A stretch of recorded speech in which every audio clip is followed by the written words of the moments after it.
Punk. Je to ešte na Slovensku aktuálne? Stále? Ja už som dávno nevidel dobrého punkáča.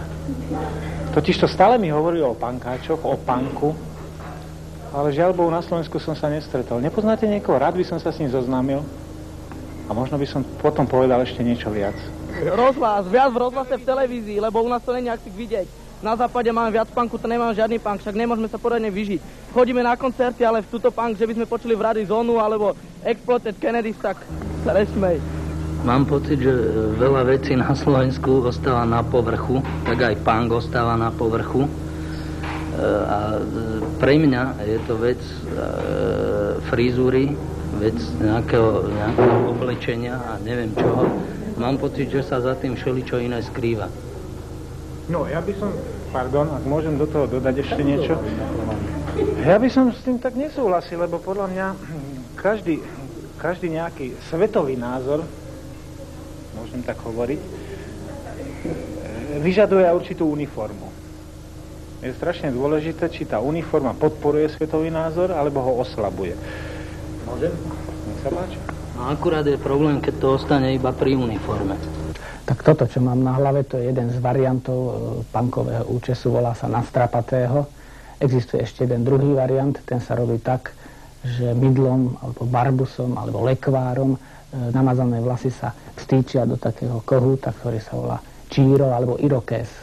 Že nič iné sa neprezentuje, len uniforma a vlas. Toho sa ja bojím, že na Slovensku to asi ulpelo iba na povrchu a že vlastne tí ľudia tak do hĺbky nepochopili, čo je to punk. Podľa mňa, z toho, čo viem o punku, samozrejme, že nie zo slovenských novín a časopisov, zo slovenskej televízie už vôbec nie, tak sa mi zdá, že to je trošičku hĺbšia vec. Ktorí ľudia nepochopili? Punkáči nepochopili, alebo tí ľudia okolo nepochopili, o čo ide? Ja si myslím, že obidvaja. Tak punk to sú podľa mňa vagabundi, chcú niečím vynikať. Ne. Čiže nejsme grázli, ktorých treba proste zničiť a zastaviť. To je nezmysel, len to je to, že sa nevie vrácať nikto už v tom veku ďalšom, strednom povedzme, alebo ďalšom sa nevie vrácať tým svojim vlastným problémom tej mladosti. Keď dedo povie nejaký, keď bola svadba, tak bola 3 dni, 3 noci. Dlho som si kládol otázku, tak čo je to vlastne punk? A začal som hľadať. Skôr, než o tom začnem rozprávať, predstavte si taký výjav. Idete popri rade šedivých panelákov po chodníku. Na druhej strane chodníku stoja autá, MBčky, hej, rôzne, rôznofarebné, modré, žlté, červené. Pozeráte sa na panelák, pozeráte sa na MBčky a zrazu v tom rade tých rovnakých MBčok objaví sa nejaká starodávna kraksňa alebo nejaké iné, krajšie auto. A takto by sa asi dalo vysvetliť, čo je to punk. Spočiatku som mal tiež dojem, že je to skôr politický alebo ideologický protest. Ale po tých mnohých rozhovoroch som sa napokon dozvedel, že oni takéto nejaké ašpirácie nemajú. Ide vlastne o estetický protest, o protest voči tomu neuveriteľne uniformnému, škardému, jednotvárnemu, šedivému prostrediu, v ktorom my sa každý deň musíme pohybovať a ktoré nás bez toho, aby sme si to vlastne uvedomovali, strašným spôsobom deplú. Ľudia chápu punk ako čosi negatívne, ale to preto, že im je to cudzie. Čo to znamená punk? Funky. Nie funky, punk. Punk. S týmto slovom som sa ešte nestretol. Neviem. Čo to je vlastne punka? Neviem, čo je to punk. U nás je troška neskoro na tento punk rock náš a čo bolo, to bolo. To je čo nového, ne? Fakt neviem, no.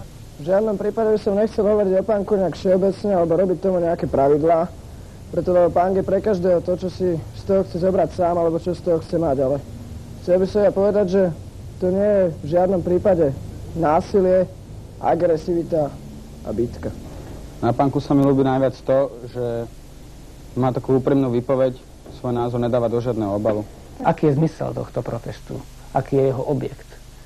Punkovia vlastne tým svojim špinavým, neestetickým, neupraveným výzorom protestujú proti našej estetike každodennej, voči tej nechutnej, materiálnej, uniformovanej, šedivej, fádnej realite, ktorá nás obklopuje. Punk je podľa mňa určitý druh svetonázoru. A pri dnešnom stave mládeže je to, sa mi javí ako najsprávnejší. Punk je podľa mňa bezprostredný názor na určité veci, ktoré majú asi svoju formu a dokonca aj uniformu.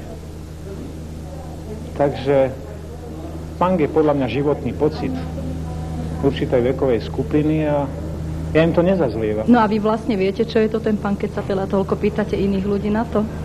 Podľa môjho názoru tento film, aj keď tvorcovia určite nechceli, aby takto dopadol, skončí, že punk a vôbec to hnutie, podobne ako na západe pred 10-12 rokmi, sa podrobne opíše, čo treba, ako treba nosiť, rozškatulkuje, skomercionalizuje, vyškrásne sociálna podstata a nakoniec sa zničí.